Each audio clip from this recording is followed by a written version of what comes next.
Let's get the views now of motoring expert James Deakin on this policy. He joins us tonight on the program. James, good evening. Thank you so much for joining us on the program.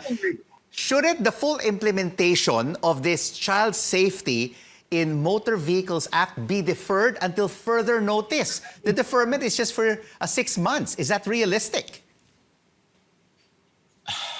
Personally, if you ask me, no, I don't think it is, because I think that the very spirit of the law has been messed with here. They're not quite getting it. I think they should regroup, do the information campaign, do the studies, do the training, and then we revisit whether they are ready to roll this out nationwide.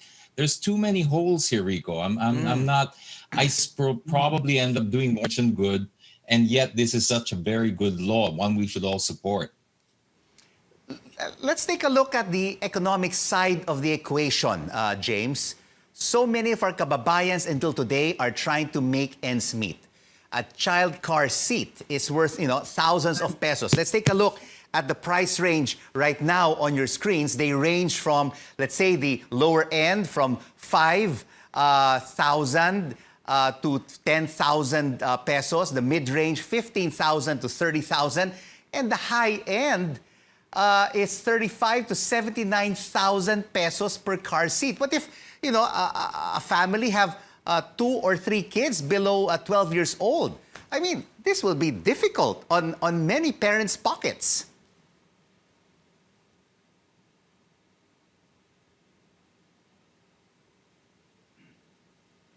James, we can't seem to hear you. You may be on mute. Okay. All right. I don't know what happened there, but I haven't touched it. But yes, while I see your point, Rico, and it's a good point, people are suffering, and I think that's the reason, one of the reasons. But you can't put a price on child safety. So if we wanted to follow that logic, we could make the same argument about brakes. Brakes are very expensive.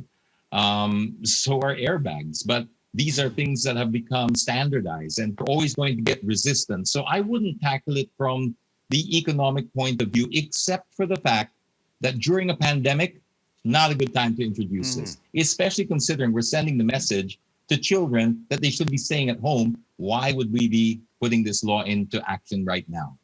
Well, that's right. I mean, the Department of Trade and Industry has been pushing that, kids from 10 to 14 years old be allowed now to go out and be with their families. But of course, President Duterte has said that cannot be at the moment because of this new variants that have arrived in the Philippines. So when you're saying education campaign, people knowing more about it, it should not, maybe it should take more, longer than 6 months, James. It maybe should take a year or a year and a half or 2 years before this could be fully implemented, but not 6 months. I agree with you there. That's definitely not 6 months. And I spoke to former Senator J.D. Harris today, the principal author and principal sponsor and author of the bill. He supports the deferment, and he is the principal sponsor and author. But he agrees too that it's not just unnecessary hardship, because I don't want to send the message that we can trade off hardship for road safety, because once you go down that route, it's possible to go back. You cannot put a price on that. You have to mandate it, and the government has to dictate the safety standards. So it's a hard pill to swallow, but we will get used to it, and it's just the entry point to moving your vehicle around with a child.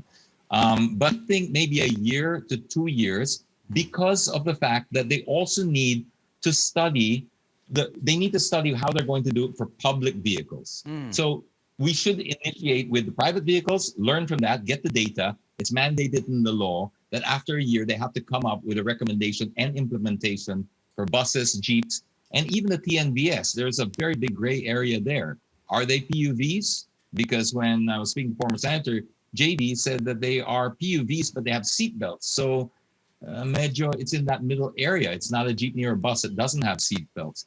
They need a year minimum, is my opinion. And you know what, James, let's now take a look at some comments on social media on this new law. And basically, we will read some of them, and the public is really up in arms. Wrong time to implement such policies. Ano ba yan? Kakamahal na mga child car seat. Ngayon pa, implement kung kailan. Mas kailangan namin ng pambilis sa mga pang-araw-araw na gastusin. And I think this is not responsive to the needs. This law was implemented during quarantine, wherein kids below 10 years old is not allowed to go out.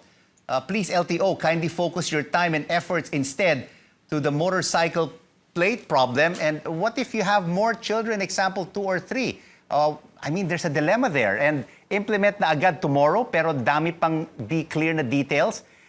Gets ko yung importance yan na lalo na sa mga bata, pero yung up to 12 years old, sobra naman. You know, there's just so many people complaining, James, about this new law, which was basically signed about 2 years ago, but the government hasn't really done anything over the past 2 years to educate the people about this law. That's where the problem lies, because I want to make something very clear. If nothing else gets through today, I just want to make sure that let's not hate on the law itself. It's a good law, and we can never make safety optional. Never, because majority of people won't choose it. So we have to make it mandatory. So that's separate to the implementation. The timing is terrible. The way it was rolled out was poorly thought out. I don't believe they read the law and the spirit of the law to understand what's trying to be achieved here, which is why they came up with pretty ridiculous things like it has to be a 12-year-old, doesn't matter what height. Of course, they retracted that statement. But we're seeing shades of, if you remember, the motorcycle barrier in COVID times. When you're already wearing a mask and a helmet, you don't need the barrier. So this is somebody taking it so literally. You can't. Okay, but let's separate hating on the law, because the law will save lives. It really will. But let's focus on the poor implementation, the poor communication of it, and let's try and work on getting that better, because we need something to save the kids. These are people who they really need to do something about the child safety laws here. Former Senator JD said we were losing 671 kids a year on average from 2006 to 2014. I'm not sure if the figure is clearly from seatbelts or if some of them are pedestrians, but we can all agree, Rico, one preventable death is one too many. And that's what this will help with. Preventable deaths will be avoided. You make very fair points there, James. But you know what? When an LTO official was asked if a tall 12-year-old child should still sit in a booster seat, he said parents should probably have larger cars. You know, James, is this the way to encourage motorists to buy into this law, into this policy? I mean, when you have an LTO leader like that speaking that way in public.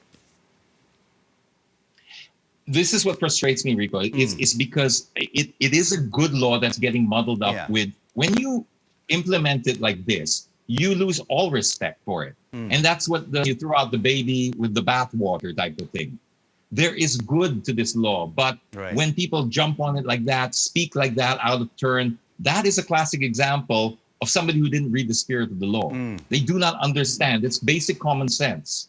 You just don't do that. It's like if the child is safer sitting in a seat at 4'11" or 5 foot with an adult seat belt, put him in that or her in that.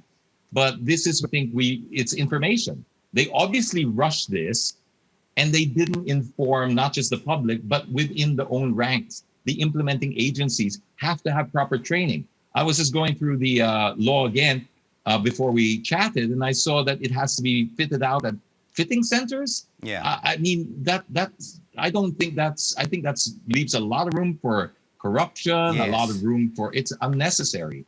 As long as you get it fitted properly, that's fine. Just get it done to the manufacturer's specs, and you'll be fine. There's no reason for these what they're doing right now. They're killing the spirit of the law. They're literally ruining what's good about it, because people are just going to doubt everything.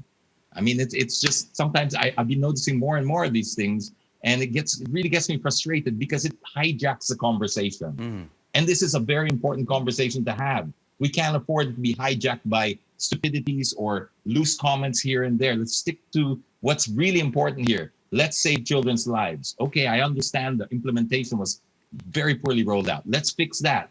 But let's not confuse it with hating on the law.